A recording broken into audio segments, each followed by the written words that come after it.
नमस्कार, मैं हूं मोहित चौधरी और आप सभी का स्वागत है जस्ट इंडिया में। खबरों को रुकने लेकिन उससे पहले इस वक्त की हेडलाइंस के प्रायोजक हैं आरोग्य मास्क लगाएं, कोरोना से सुरक्षित रहें। Oscar super speciality hospital and trauma centre, रंश किया showroom in Rohtak and Bahadurgarh. Showroom पर आइए, टेस्ट ड्राइव ले और गाड़ी बुक कराएं।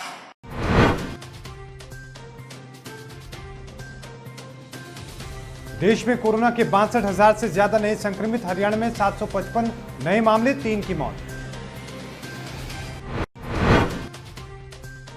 बीजेपी विधायक महिपाल डांडा हुए कोरोना संक्रमित। ट्विटर पर विधायक ने दी जानकारी। संपर्क में आए लोगों से की टेस्ट कराने की अपील।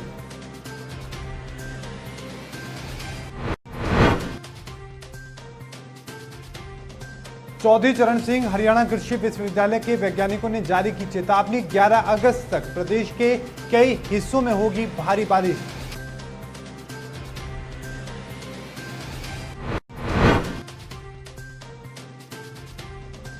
और रतिया पुलिस ने नशा तस्कर को किया गिरफ्तार। आरोपी नशा तस्कर के पास से बरामद हुई नशे की गोलियां।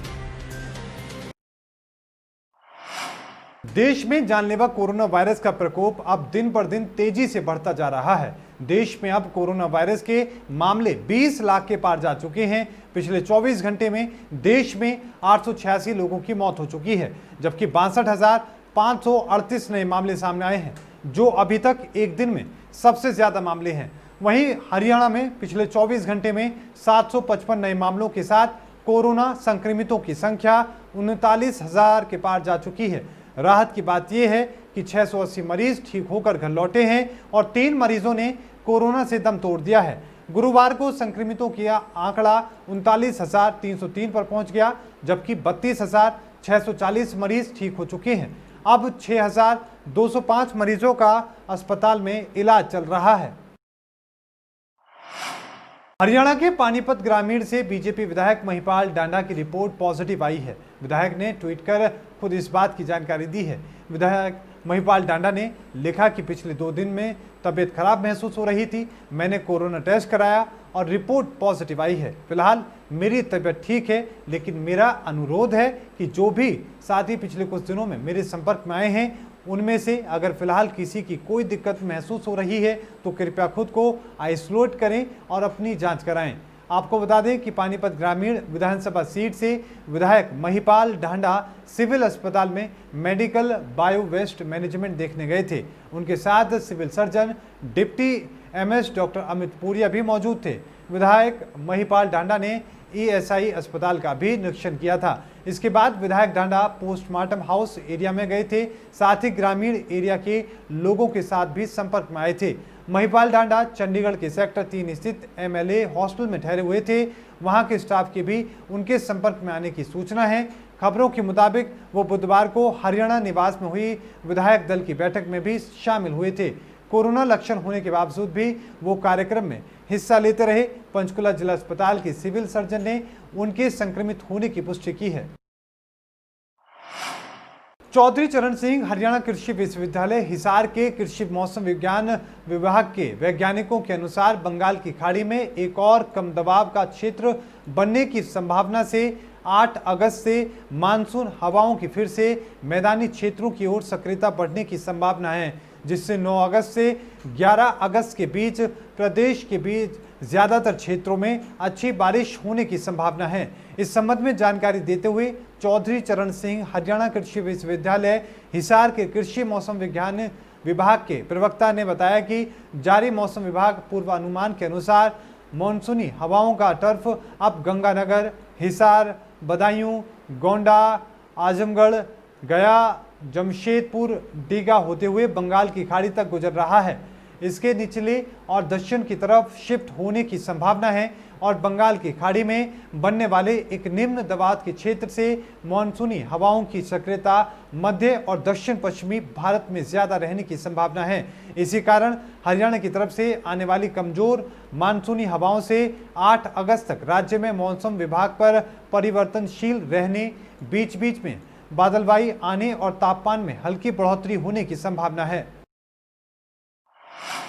घरौंडा के गूढ़ा और खरकाली गांव में पीएचसी की इमारतों को बने 6 महीने हो चुके हैं। दोनों पीएचसी को हैंडओवर करने के लिए पीडब्ल्यूडी विभाग को स्वास्थ्य महकमे में कई पत्र भेजने पड़े। बिल्डिंगों को चार्ज लेने से पहले स्वास्थ्य विभाग के अधिकारी दोनों पीएचसी का निरीक्षण करने पहुंचे। अधिकारियों द्वारा जांचे गए दोनों भवनों के बाहरी परिसर के लेवल में कमी बताई गई है। स्वास्थ्य विभाग की टीम ने लेवल ठीक करने के बाद बिल्डिंगों का चार्ज लेने की हामी भरी है। जिला स्वास्थ्य विभाग के डिप्टी सीएमओ राजेश गोरिया और पीडब्ल्यूडी विभाग के एसडीओ दिलबाग मेहरा के नेतृत्व में दोनों महकमों की संयुक्त टीम गांव गुड़ा और खरकाली में बनाई गई पीएचसी के भवनों का निरीक्षण करने पहुंची थी। स्वास्थ्य विभाग के अधिकारियों ने बिल्डिंग का बारीकी से निरीक्षण किया। भवनों में लगे दरवाजे, पानी की टोटियों और बिजली के उपकरणों को जांचा गया। निरीक्षण के दौरान डिप्टी सीएमओ ने खरकाली पीएचसी के भवन में फर्श में सामने आई कमियों को बताते हुए संबंधित ठेकेदार को बताई गई कमियों को ठीक करने के लिए कहा है।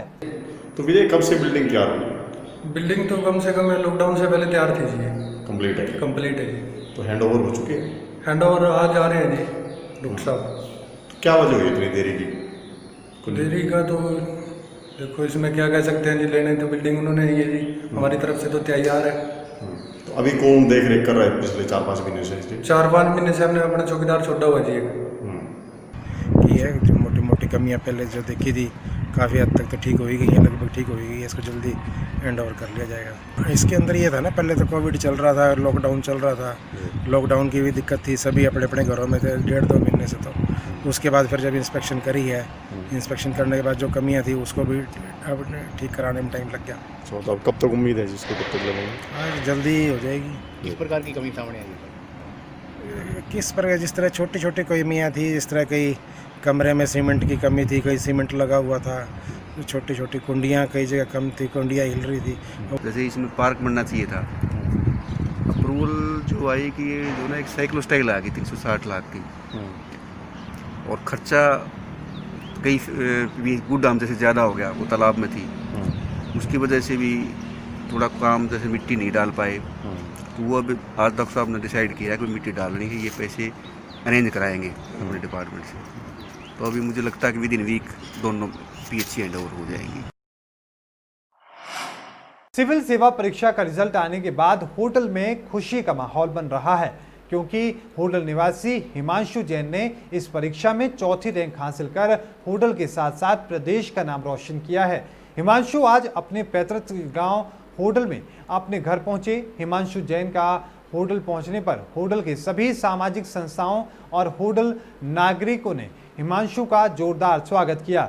हिमांशु को खुली जीप में होटल बस स्टैंड से होटल ब्रिज से होते हुए ढोल नगाड़ों के साथ उनके घर तक लेकर जाया गया।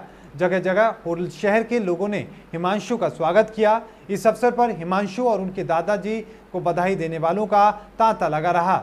जब इस बारे में हिमांशु से बात की गई तो उन्होंने कहा कि आज जितनी खुशी उनकी मिली है, इतनी खुशी कभी नहीं मिली। हिमांशु की सफलता से उनके घरवाले तो उत्साहित हैं ही, लेकिन शहर के लोग भी भारी उत्साहित हैं। उनके दादा डिप्टी जैन ने कहा कि देश की सबसे कठिन और प्रतिष्ठित परीक्षा में पास हुई हिमांशु के परिवार वाले अपने लाडले के प्रदर्शन से बहुत खुश हैं। 2019 यूपीएससी परीक्षा में चौथी रैंक प्राप्त की। मेहनत तो करनी पड़ती है, पर ऐसा कुछ नहीं है कि 24 घंटे 23 घंटे जाके पढ़ना पड़ता है। पढ़ाई सीमित होती है, पढ़ाई ढंग से करनी पड़ती है कि 6 घंटे अगर पढ़ रहे हो तो 6 घंटे अपना पूरा ध्यान लगा कर पढ़ो। उसके अलावा लिमिटेड पढ़ाई करनी होती है, वो पढ़ाई पर बार बार करनी पड़ती है। प्रेरणा जब समाज में काम करते हैं, समाज में जाते हैं तो लोगों से मिलते हैं, लोगों के परेशानियां मिलती हैं, दिखती हैं। अगर खुद को लगता है कि उन्हें परेशानियों को मेरे में दूर करने की काबिलियत है, उसके लिए माध्यम जो चाहिए होते हैं वो एक आईएएस के रूप में बहुत बढ़िया माध्यम होते हैं। तो इससे मुझे बहुत प्रेरणा मिली थी कि मैं अगर कुछ करना चाहता हूं तो आईएएस एक बहुत ही अच्छा माध्यम है। ये हमारे पूरे इलाके के लिए बहुत ही प्रसन्नता का अवसर प्राप्त हुआ है। ये हमारे बेटे हिमांशु जैन ने जो हमारे होटल विधानसभा का, हमारे पलवल जिले का, नहीं पूरे हरियाणा प्रदेश का नाम गौरवान्वित किया है, जो नेशनल लेवल पर चौथी पोजीशन अर्जित की है, ये बहुत ही सराहनीय है, प्रशंसनीय है।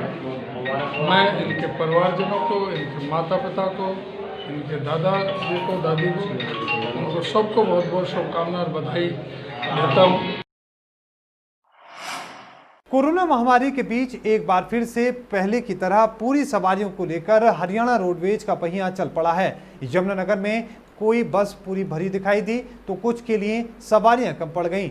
वहीं बस स्टैंड पर मीडिया के कैमरे पहुंचने के बाद बस स्टैंड के कर्मचारी भी हरकत में आ गए और थर्मल स्क्रीनिंग की गई।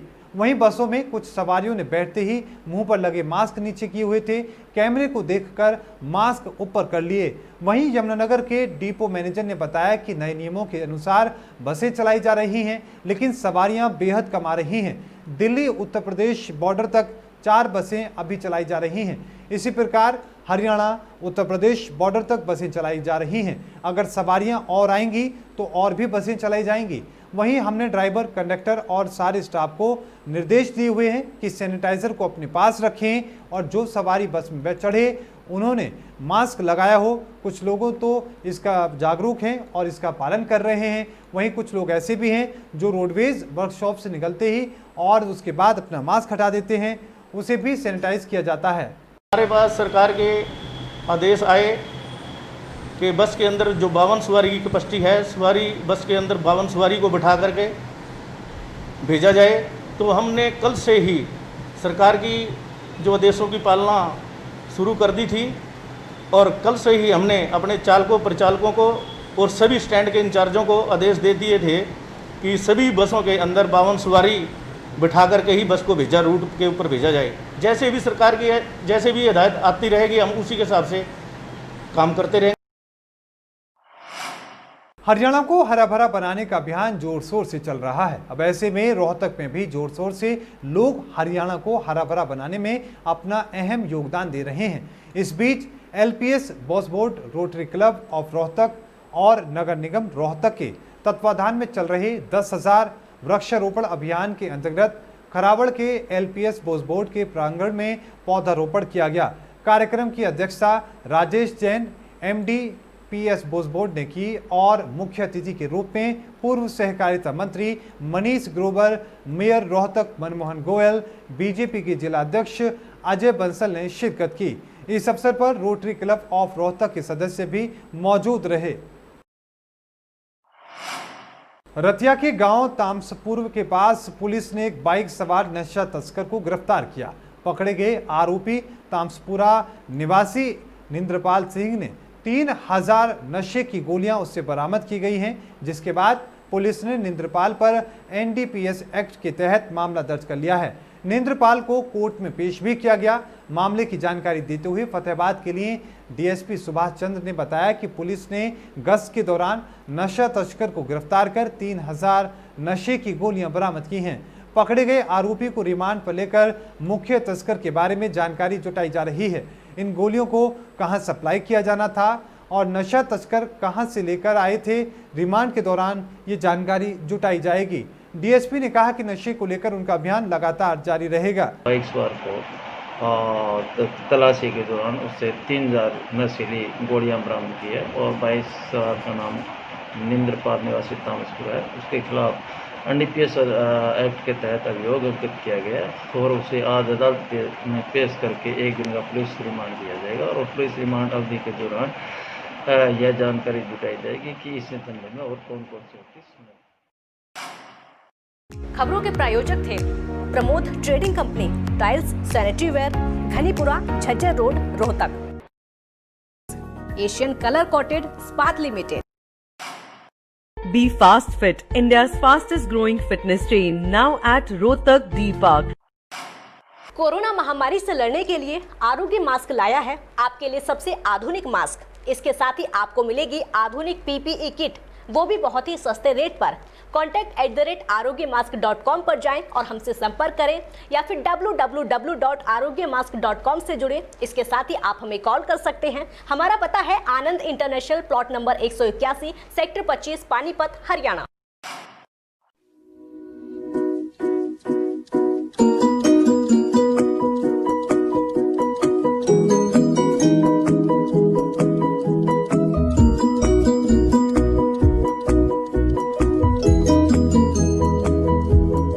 मेडिफिल इंटरनेशनल, 7 शीतल कॉम्प्लेक्स, सुभाष नगर, रोहतक।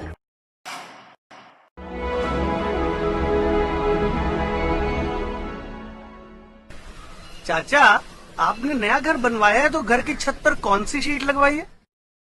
बेटा, मैंने अपने घर की छत पर एशियन शीट लगवाई है, क्योंकि वो कभी न मिटने वाले ओरिजिनल निशान की चादरें हैं। साथ में ISI का चिन्ह, 5 साल की वारंटी के साथ साथ पैसों का सही मूल्य देने वाली वही इकलौती शीट्स हैं। क्योंकि नाम नहीं, पहचान जरूरी है। और इस बुलेटिन में अभी के लिए इतना ही। देखते रहिए जस्ट इंडिया। मुझे दीजिए इजाजत। धन्यवाद।